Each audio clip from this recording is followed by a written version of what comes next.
How's it going, everyone? My name is Gas, and with me is a very special guest, Chris Hackney, the voice of Dimitri, Alexander Byleth. Chris, how's it going? It's fantastic. How you doing, man? I'm doing great. I'm really excited to have you on. Just to set things off, I think you did a really, really great job, and it actually is really great to have you on the channel. So thanks again for doing this. Yeah, man. Thanks for having me. I appreciate it. Yeah. In preparation for this interview, I was actually watching some interviews you've done in the past, and sorry, I got distracted by the cat there. Sorry, the visitor. He had to be here. That's okay. Yeah, so I was watching some videos you did actually with the Fire Emblem Heroes subreddit that you were doing with Allegra Clark. And it was really cool to learn that you've actually played Fire Emblem games before. So could you kind of open things up with some Fire Emblem games that you've actually played in the past? So I played Path of Radiance back on GameCube on was it Radiant Stones, I believe, on GPA back in the day. Sacred Stones. Sacred Stones, thank you. Yeah, I played a few of them because I love tactical RPG games. So I needed something when I was in college. So I played those for a bit, but we never got them in America up until that point. Yeah. So it was something fun and new for me. I never played Awakening Fates, and I fell out of my handheld point.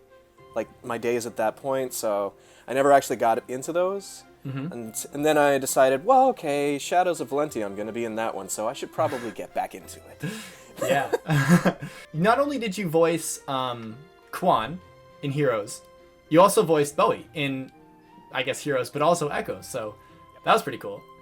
Yeah. Yeah, that was weird getting to, because I didn't think I would be like anybody else. I got Bowie, and I was like, "Oh my God, I'm gonna be in Fire Emblem." It was crazy, and then, but then I came back later, oh, we still have more. They're gonna keep throwing more characters from the past games in there, and I happened to get Quan, and then right after Dimitri, I'm like, oh, yeah. This is a lot.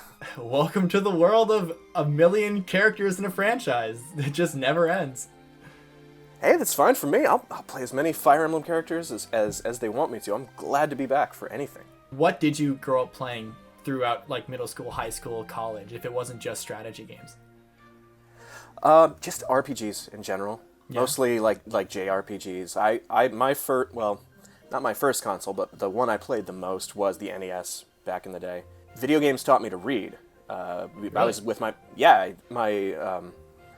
mom. We went to Toys R Us. And I asked her if I could have a video game. At that point, I was playing Mario and stuff like that. Not any reading or anything. I wasn't great at reading. So my mom was like, "It's fine, I'll get you a video game, but you've got to be able to read it to me." So I said, "Okay, that's no problem, whatever. So what video game do you want?" I'm like, that one, the box art looks really cool. And it was the original Final Fantasy. Wow. Which I picked the absolute wrong game if I had to read it to her. But yeah, I did it, and that's that storytelling, reading that and being involved in the story and stuff, that got me into my love of RPGs, and from there, I played all the different Final Fantasies, played tons of games on the SNES and Genesis, Mega Drive, whatever. Yeah. PlayStation 1, Final Fantasy Tactics was my favorite game, probably on PlayStation 1. So big, tactical RPGs. Mm-hmm. But that's just kind of, I play a bit of everything. I used to work at a video game store, so I always try to get my hands in as many pies as I could with that. Shooters, RPGs, adventure games, side-scrollers, everything. When did you realize that this was a profession that you realized, hey, I could really take this on full-time, or I could really push myself and really advance in this career? When was that realization point, and also kind of where did you start with voiceover? Well, second question first, I guess. Okay. I started with voiceover in college. I was going to college to be a music professor, and I'm online, chatting, hanging out with friends and forums and stuff, and I would post these silly audio clips of myself, doing little bits and skits and stuff. And a friend of mine online happened to be on a voice acting forum, a different forum than I was on. He said, "Hey, if this is something you're into, you might want to try it out." And I I had been interested in voiceover before. Like as a kid, on road trips with my parents, we would stop at Cracker Barrel, and at the time they had cassettes of like the classic radio dramas, you know, like The Shadow and things like that. And I used to love listening to those. Like I loved like those audio stories. And this forum, like they had auditions and things for that. So I got into it. I auditioned. I got a part, and I started researching more on acting because it was just another part of performance which I was already doing. And then one thing led to another. 3,000 miles, and 15 years later, I'm in LA. But honestly, like as far as knowing that I could make this a career, I don't know if I'm still there. I don't know if I'm there yet. You know, it's what I want to do. It's what I want to do forever. But it's really hard. You know, there's a lot of work. There's not a lot necessarily as far as money or anything there. So it really is, it's a passion, and you got to go for it. And I try to put myself out there to do it every day. But I hope to be able to one day just like do this and take care of my family and myself. But I still don't feel like I'm quite there. Okay. Maybe one day. Yeah. Well, I mean, you're starting to get a pretty hefty resume, I'd say. Dimitri's pretty great there. Like he's a great breakout kind of guy. This was like, as far as a video game, this was actually my first like big like leading character. I was Bowie in Shadows of Valentia and Echoes, but he's more of a supporting character, not a main character. Mm-hmm. And then I've done lots of supporting characters for other video games as well as anime and animation. This was like, like you said, this was like my first big like kind of breakout thing, and it's taken on a life of its own that I kind of wasn't expecting. Yeah, that's the crazy thing. I think I've heard about a lot of people who like, I guess maybe like weren't like super introduced to like the Fire Emblem community like right off the bat, is when they kind of jump in and they're like, oh my god, like this community is so vibrant, and like all the memes and Twitter stuff is just out of this world. So so I guess something I like to ask is, how did you sort of react to all the fanfare around people discovering that you were going to be voicing Demetri, and everything that kind of happened since the release of the game? I was already a bit of part of the community and trying to interact as much as possible from Echoes. Yeah. And I love how passionate everyone is, but I always figured Fire Emblem's kind of like one of those niche titles that like everybody really loves it who loves it, but it's not like this huge mainstream kind of thing. I figured like, like as far as like Twitter, I'd get like a couple more people would start following me, and like the people who already followed me because of Echoes would be super excited. Mm-hmm. And then when I finally got to announce it, it just started blowing up. It's like slowly, more and more people following me, more people interacting. I seen all this fan art everywhere. It's a lot. It's kind of crazy. Like I really wasn't expecting it to be as huge as it was, and especially because Dimitri. I love Dimitri. I knew the story that we went through before everyone else. So like when people just saw pre-time skip Dimitri, his face, they're like, he's kind of a generic character, whatever. But I knew there would be more. Mm-hmm. So it was really cool. The E3 trailer that came out when finally you got to see post-time skip. Yeah. Like, I feel like can I curse? I'm sorry. I have to ask. Yeah, go ahead. Do it. Okay. Like when I saw I didn't know the trailer was going to be shown or not. I was actually in line to get into E3, and the monitor was like right there by me playing the Nintendo Direct. Mm-hmm. And I watched it, and in line, the collective reactions of people losing their shit when Dimitri comes on screen. He's got that kill every last one of them. Yeah. It's just that reaction from everybody in line, and then going online and seeing people's reaction. I'm like, oh, this is gonna be a thing. Oh yeah. It was like a total game changer. Like, oh my gosh. And that was really cool. And I'm glad since that everybody who is playing or has played the route like really has gotten into him, because he's not a generic boring lord. I feel like he goes through this amazing story. Mm-hmm. So like everybody's reaction, everybody's been so great in the community. Like, I love everybody. Yeah. And actually, speaking of, all these character arcs that Dimitri goes through, like first he starts as this, like, he has these insecurities and these anxieties, but he tries to like suppress them. And then he's like this, peppy, tries to like be this chivalrous guy in the pre-time skip, and then post-time skip he gets into this second arc where he's very gruff and super aggressive and like obviously like manic, and then he gets into this like redemption arc where his voice then kind of takes a more less gritty, less crazy, back into just like, I'm trying to redeem myself, I'm facing these demons, and I'm trying to live my life for myself instead of the people that are like the dead. And in these changes he goes through like, again, like intense like voice changes, that kind of thing. So how challenging was it not only to change your voice for like post time skip, fresh 5 years after Dimitri, but not only that, but also getting into the mindset of a character who's gone off that way? How did you prepare yourself for that, and how did you adjust to all these different voices and that kind of thing?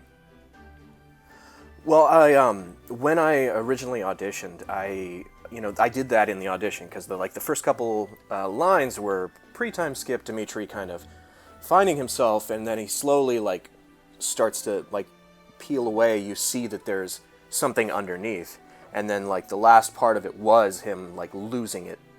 I don't remember exactly what it was, but it was probably like Flame Emperor reveal kind of thing. Yeah, spoiler alert. Yeah, I almost said who, so that's what I'm trying to be very good about that. Well, it's been 2 months. I mean, well, not everybody. Like, I still have people saying that like they just got to the time skip and like, or they just got to that scene, and I'm like, oh, okay, great. So I don't want to make sure. I want to make sure I'm not a dick and I don't spoil it for anybody who doesn't want to know. Yeah. I'll put a little spoiler warning and be like, in case you haven't played, we are talking about Dimitri. The audition like went in a certain direction, so like to me that tells me that he's got all of this already internally, feeling all of these feelings, but he's got to like put on a brave face. So it's, and I feel like all of us, or like I can speak for me, like I feel like I do that. So there's a lot there for me to connect with him to be more real and believable. It's just taking it to the next level from there, because it gets pretty intense. It wasn't as hard to vocally necessarily, because when we recorded, like I wasn't going back and forth like, now I'm pre, now I'm post, now I'm pre, now I'm post. Right. We did like this section, and then we did this section, and like to me vocally, it's not about the voice, it's about the character. But to me, like vocally, I wanted him to be deeper and more growly post time skip, because like if you've ever like yelled and screamed a lot, your voice gets really hoarse after a while. And I felt like Dimitri at that point, once he had kind of lost it and let go of all these inhibitions, that was going to just constantly be his state of being, is that constant like rage. So I feel like his voice would have naturally like started to age down over time because of it. So that's kind of why I did it. So I know it's kind of it's a pretty big jump from like, oh, that's hi, very nice, haha, to all of a sudden the whole time. Yeah, I guess you're right. I never really thought of it that way. Yeah, if you were like being like hyper aggressive all the time, your voice would just like not be able to keep up with that and it would just get kind of hoarse and a little raspy and stuff. Yeah, like if you go to a concert or something and you're really excited, you're singing along with the band, or you're watching a live event, you're shouting all the time. By the end of the night, you're like, oh my God, I can't talk, and your voice like, you lose your voice maybe for a little bit. And that's what I was thinking, is the fact that he would be at this like rage level all the time, so that would naturally have like caused his voice to do that.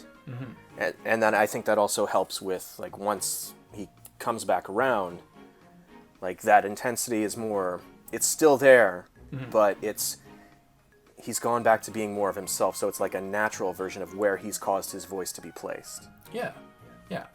And on that topic as well, I know in voice acting, like you get a role and you don't really tend to know enough about them, like kind of coming up to it. You just kind of get that role. And most of the time you're just given a script, you have your director, and you just like go with it.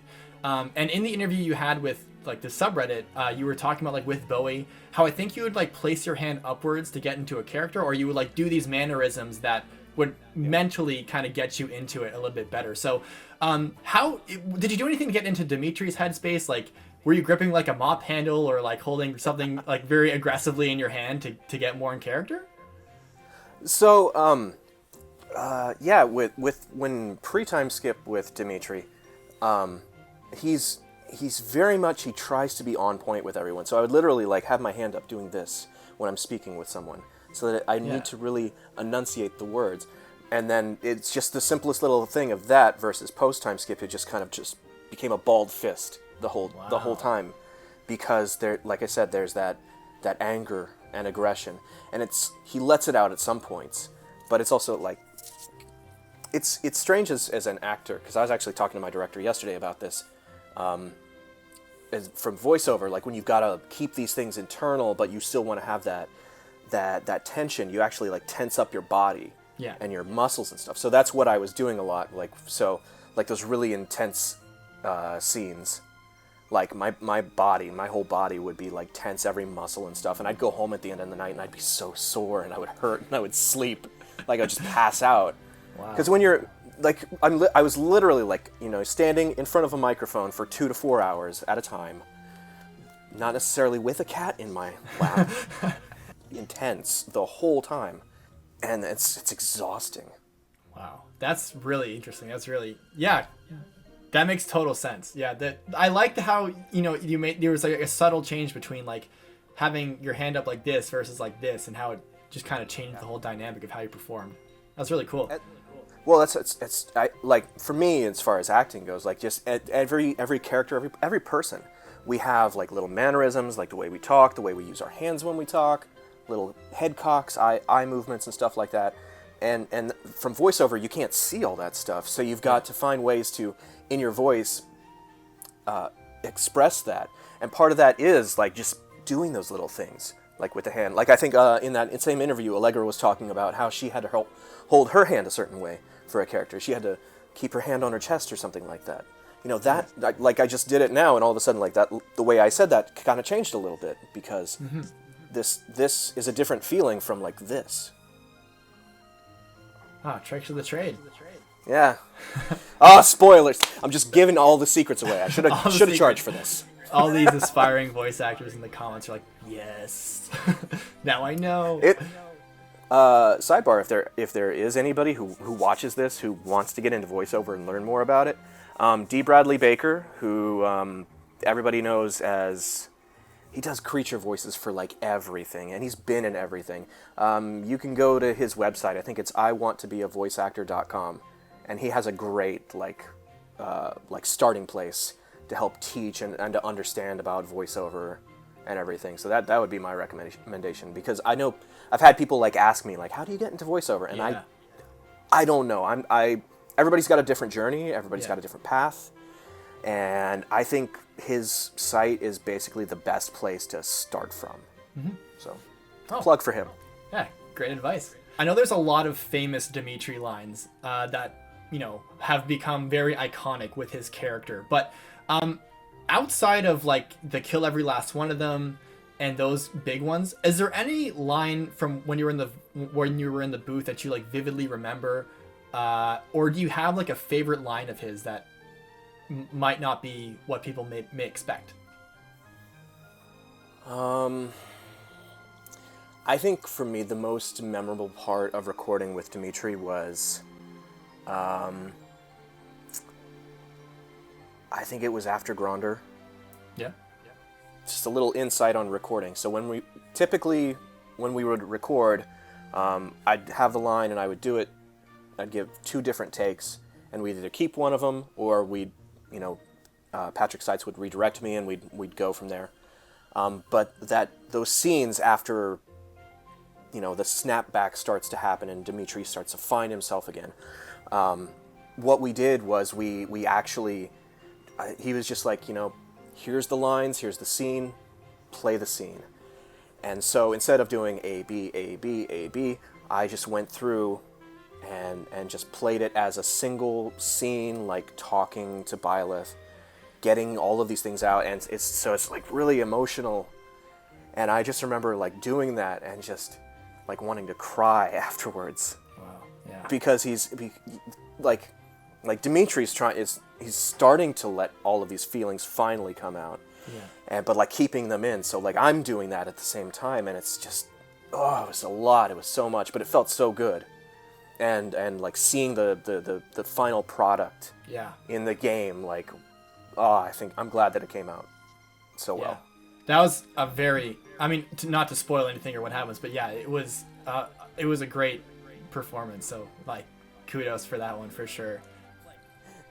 I love to gush about it because like I'm sure for you, like for me as a viewer, but for you as a performer, starting Dimitri from pre-timeskip and then like voicing every single stage of his like journey, and to finally get to the Grandeur part, or even when the Ascension. The Ascension, like an Aryan Road. That must have been an unreal experience to actually be firsthand in all of that. Yeah, and there were some things that like they wouldn't tell me before until we got to the line or the scene. Like with the Flame Emperor, like they didn't tell me who the Flame Emperor was until we got to the scene, and I was just like, oh shit! Yeah. Like, are you serious? Like they throw that on me as well. But yeah, like getting like that scene specifically for me, because like how we recorded it, and it's just the weight of it, the emotion, like that is just, because I think we took a break right after that, and afterwards I was just like, oh god, I'm just gonna need 10 minutes. Yeah. It's crazy. Yeah. It was nuts. I'm like,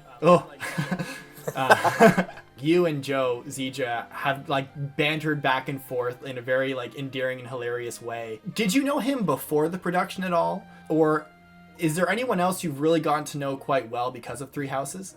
So Joe and I actually had met before. I went over to his house because we were both in the Hunter x Hunter Phantom Rouge movie. Oh. And so we did like a streaming watch party where it was like Joe and Erica Mendez and Erica Harlicker, I think Laura Stahl. So several of us were there, and we live streamed our reactions to watching the movie, like Mystery Science Theater 3000 style. So that was actually the first time I met him. And when I went into his house, like he had this piano set up, and I was like, oh man, musician, great. And went into the room where we were going to watch the movie. And he has this thing on his wall, like a big letter Z, and it's got these music instruments on it. And he had a saxophone on there, and I'm looking at it, and I'm like, dude, is that a Mark VI? And he's like, excuse me? I'm like, dude, is this a Mark VI? This looks like 67, 68 Mark VI. He's like, we're gonna be best friends, because I knew like my instruments, and so I was like, that was like our first moment. We're like, all right, we're bros now. As far as getting to know people, Patrick Seitz, actually, because I tangentially I knew him, I knew his work and stuff. I love him as an actor, and he was friends with all of my other friends, and he'd worked with them. But I'd never actually gotten to work with Patrick until this game. So like spending all this time with him, getting to know him, that was fantastic, because he's not only an amazing actor and an amazing director, he's just an amazing person. So, like just getting to know him on a personal level because of this was so cool. Just everybody that I meet, just as a blanket thing, everybody that I've ever met in voiceover actors and stuff, they are the like, I don't exaggerate when I say they are the greatest people that I know, and I love them like family, because acting is such a difficult world to get into and to be a part of, because it's just like everything, it's competitive. No one tries to tear each other down. We're always trying to help each other, and it really does feel like this big family, a voiceover community. So I love that. I love that about, and everybody that I've met in the community is amazing. Yeah. That's awesome. That's great to hear. Yeah, because I like, based on like the people I've spoken with, like who are like voice actors, it does sound like a really huge grind and then like you're busting your butt trying to like get heard, and a lot of people like have to move to LA, and like that's a huge move and things like that. So it's like it's definitely like a crazy grind, and it's great that there's like this solidarity between everyone, and that's sounds like a really fun place to like hang out and like be a part of type deal. Yeah, because I mean I can speak for me personally. Like the way I look at it is, like you said, it's a grind and it's hard and it's easy to get discouraged because like especially like me, I don't want to do on camera stuff. Like I just love voiceover. Like period. That's what I want to do. And just like basically I'm already starting behind the 8 ball, pigeonholing myself into this specific type of acting. Yeah. And I know how difficult it is, and I empathize. Like anybody who wants to do this, it's so difficult and it's so hard, but it's so fulfilling. And I don't want to. I want to treat everyone like I would want to be treated, and I would want everybody to, support and not be a dick to me. So I'm going to support everybody and not be a dick to them. Like I want people to genuinely achieve their dreams and be happy. And this is what, for me, this is what makes me happy. This is my dream. Wow. Very good answer. Yeah, that was awesome. It's always nice to get that kind of insight. This last question, we're gonna have some fun here. So I have a few scenarios, and because you know Demetri so well, I want to ask, how do you think post time skip Demetri would react to the following situations? Okay. Grocery shopping.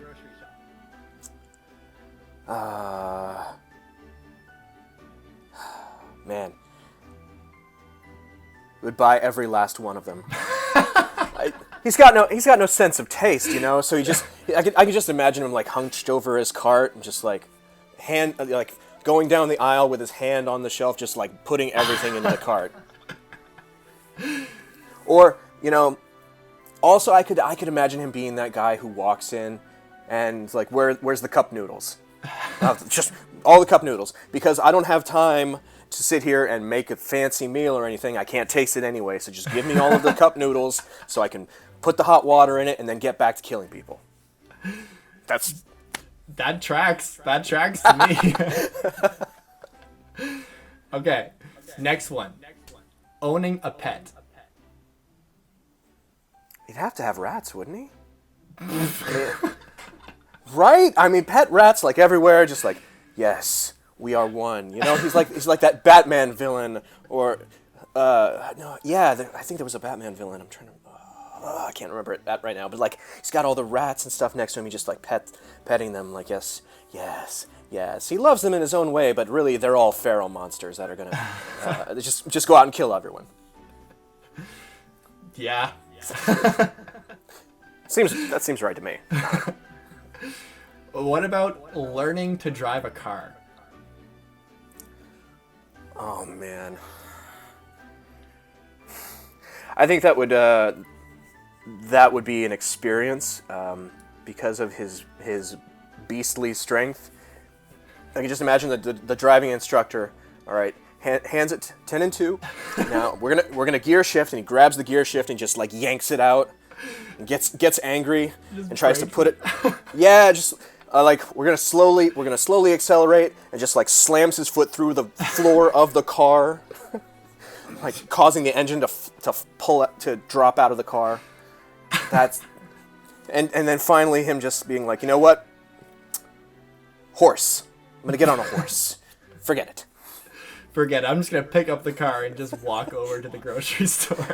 Just get outside of the car and just like flip it over. Ah! I'm walking to the grocery store with my rats.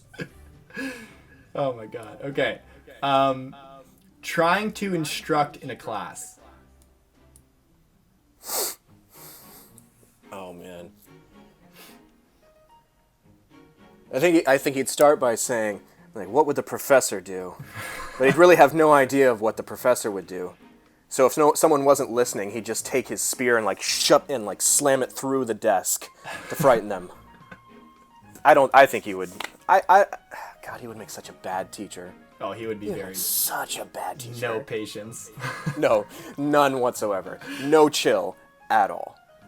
there'd be like 30 cups of like number one teacher because he just like shattered them all by accident. He can't drink any coffee because he just breaks everything. Someone puts an apple on the table, he goes to grab it and look at it. What is this? And just smashes it in his hand. You're supposed to eat it. I just wanted to get you something nice, teacher. Annette's just like doing everything she can to like get on his good side. Oh, poor Annette. Poor Annette. Oh man. Okay, last one. Going shopping with Claude. Oh my god. Whether it's clothes, groceries, anything else, buying, I don't know, getting a mortgage. Go to the store to get a mortgage. Yes, of course. That's, the mortgage as you store. do. As you do. God, I could just imagine Dimitri's the one pushing the cart, just like, are we done yet? Are we done yet? Just hunched over the cart. Claude's like, oh, look at that. Oh, look at that. Oh, how about this one? How about this? And he's like, literally, I could imagine him like a cartoon character, like popping up around the screen everywhere. He's upside down several times. Like, does this look good on me? Does this look good on me? Hey, why don't you try on these pants? Hey, let's go get some candy. Dude, they have piñatas on sale. Oh my God. And Dimitri's just there like, kill me now. Kill me now. Kill me now. Kill me now. I think that's, I don't know. That seems pretty on brand to me. That tracks very well with how I would imagine. Okay, that's actually all the scenarios, the 5 scenarios, and actually all the questions that I wanted to ask. Do you have any like anything you want to kind of say to the community, or anyone you want to thank? Any like closing remarks, that kind of thing? Just thank you to everyone who's played. To everyone who's reached out to me on Twitter and Instagram and stuff, and just to all the kind words. I'm glad everybody loves the game. You know, I fell in love with these characters long before anybody else did, and I'm so glad that everybody seems to feel the same kind of love that I do. And everybody's been so cool, like, to be so supportive. And I just hope that it's made as much of an impact on everyone as it has on me personally. Yeah. The reaction and, you know, all the support that's been like coming through for like everyone who was involved, and, you know, just again, the fanfare has been really great, and it's one of those moments where like I'm really proud of like being part of like this community, especially now where it's just like hitting such a high tide and there's so much positivity going around. Yeah, man, I just want to say like thank you so much for your time. I had a lot of fun talking to you. That's really all I have left here. So again, Chris, just want to say thanks so much for joining me and wanting to do this, despite the little technical issues that we had at the beginning. Slight technical issues. The slight ones that took a bit to mend. But yeah. Almost an hour. But yeah, I hope you have a good, rest of your day. It seems like a really sunny day in LA right now, so I hope you enjoy your weekend. It's kind of nice. We're gonna do some family stuff. Nice. Thanks for having me. I really appreciate it, and I'm glad that we could get together and make this happen. Have some fun. Yeah, have some fun. Okay, guys, that's going to do it for us here. If you guys like this video, please leave a like and a comment. And if you're new to the channel, please go ahead and subscribe for some more. Chris's Twitter and Instagram is going to be linked down below as well. So if you haven't already, definitely check him out. Follow him. It's really fun to see him and the other voice actors really interact with the community. So I definitely recommend doing that. Anyways, guys, thank you so much for watching, and we'll see you in the next one. Deuces. Thanks, guys.